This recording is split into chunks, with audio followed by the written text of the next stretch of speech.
I'm here right now with Maria White of Enough with the Stuff. And I'm so happy that you could join me today because I have been talking with a lot of my clients who are looking to downsize. And I get questions all the time. You know, they've been in a house for 20 years or more. Where do they get started? So I said, you know what? I'm just going to call the expert and ask, and ask you about it. So Yeah. let's start with the basics, Maria. Where do you get started when you've decided that you're going to go from your current home to, let's say, something smaller? Mm-hmm. So that's a really good question. And I think a lot of people have to be in the right mindset that they're going through this process, but having a sense of where they're going and kind of setting their mental and emotional picture of where they're going so they are excited. So hopefully most people are already there and they have that enthusiasm, not necessarily for the process of downsizing, but for where they're going. And so that getting excited about where you're going and your new next chapter is going to be very helpful in motivating you through the really difficult, challenging parts of the slog of downsizing. So having that mental mindset, first and foremost, is a big benefit for the process. So in speaking to persons, if you could give us, let's say, do you have like a top 10 list of things that people should do? And is there any kind of order that you would put it in terms of your list? Well, in the case of order, like I said, starting in those storage spaces, and then last, do not even think about trying to organize paperwork or family photos, memorabilia, those kinds of subject areas, anything that's emotionally challenging. Just don't even think about touching those to the very end, or maybe even on the other side after you've moved, because then you'll have more time to go through those things. So if it's paperwork for like 30 years of taxes, then definitely you want to deal with that, but not at the beginning, because sometimes it's so overwhelming and paper is very tedious. Now, if you can just look at, if you're really organized and you have your taxes all boxed up by decade or year or whatever, and like, okay, I know my accountant has told me I don't need to keep all of these, so I'm going to call a shred truck to come to my house, shred it all, get it done, and then that immediately clears up spaces and boxes for you. And then you have boxes that you can then use.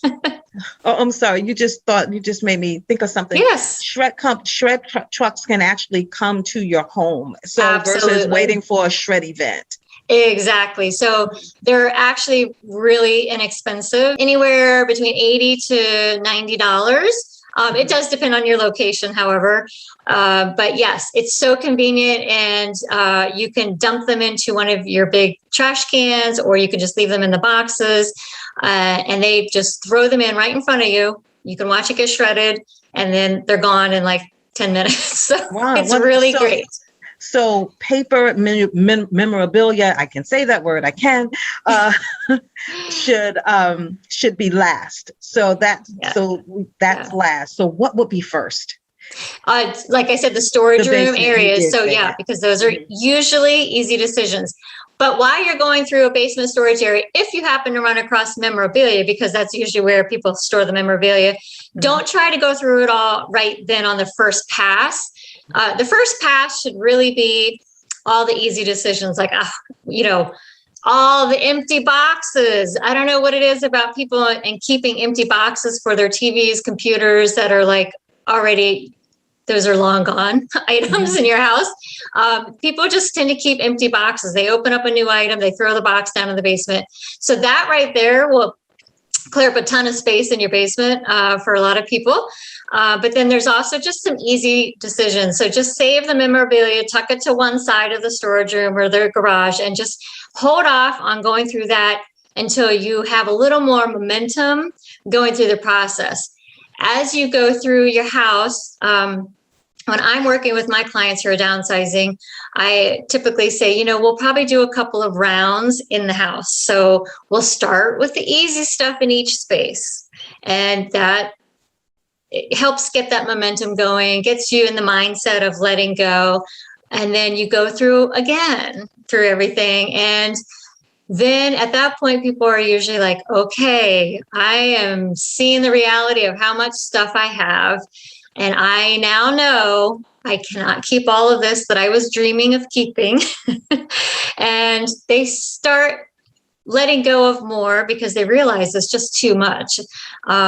People have no idea how much they have kept over the years because it just comes in and you kind of shove it aside and things don't tend to go out on a regular basis. So you said, generally, yeah.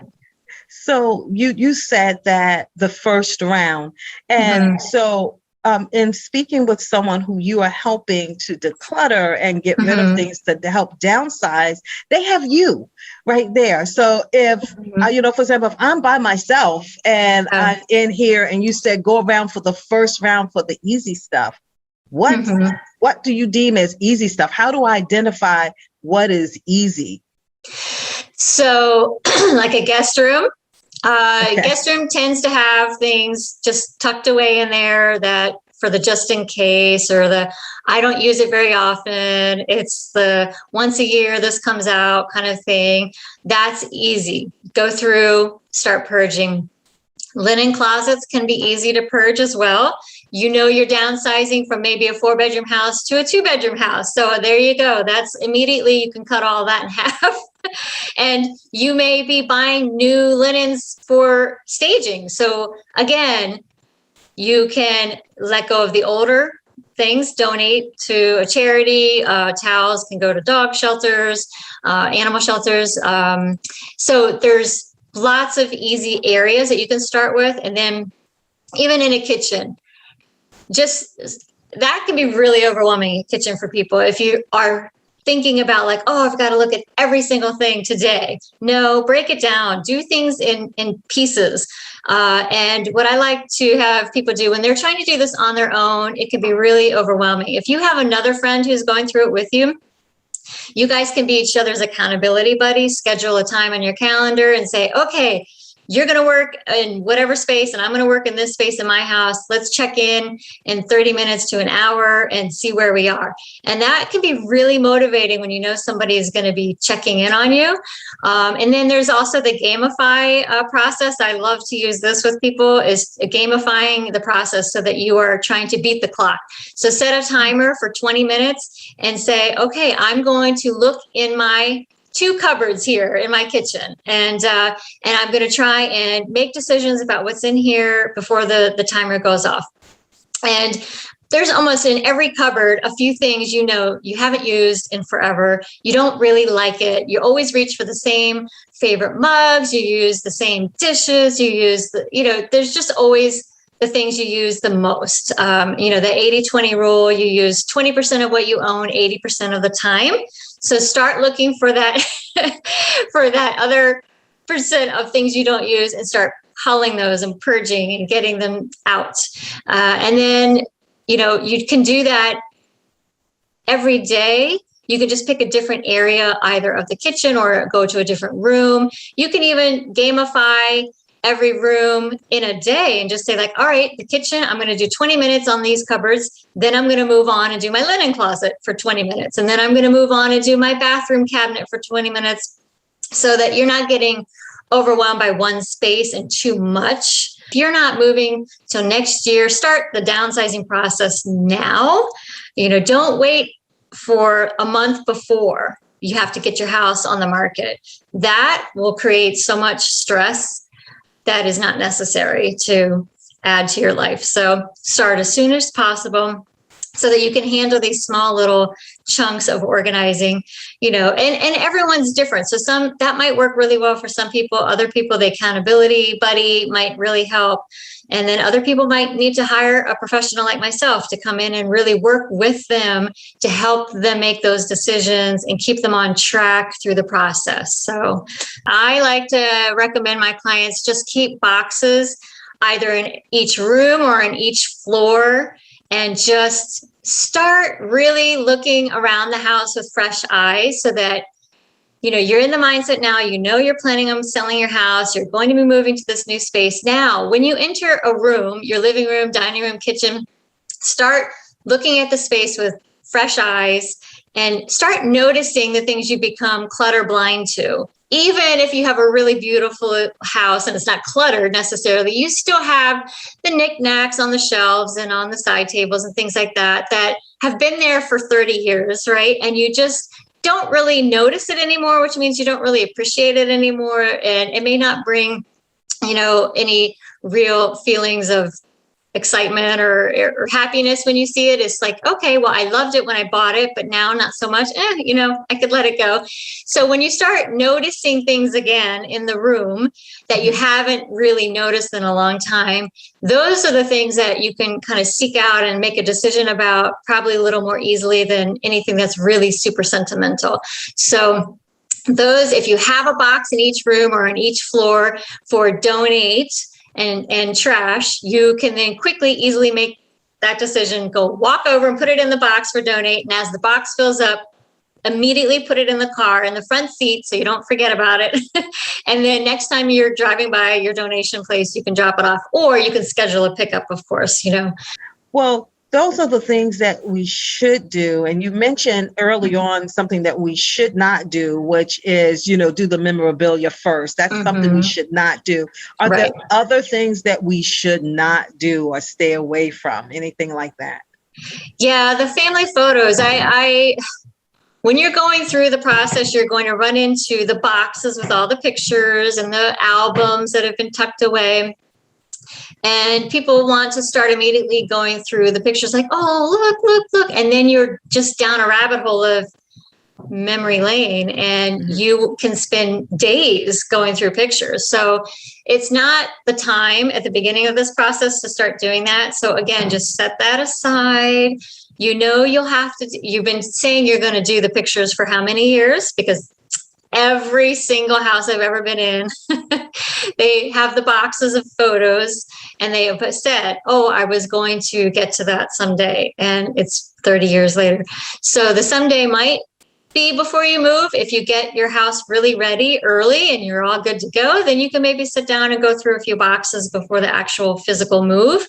And for some people, they're going to be working right up until getting the house on the market, right? And there's no time. So then you take those with you and you'll deal with it on the other end. I mean, I really encourage people to try and lighten that load as much as possible and not take things that you don't need or haven't used to the new home, because you don't want to pay for moving things that you won't use at the other end. However, memorabilia and photos are a little bit of a different category, and it can really sidetrack the process of downsizing if you give yourself time to go through it before the move, if you are really working right up to the deadline of putting the house on the market. So much, Maria, for your time. And these have been absolutely wonderful tips. I truly appreciate it.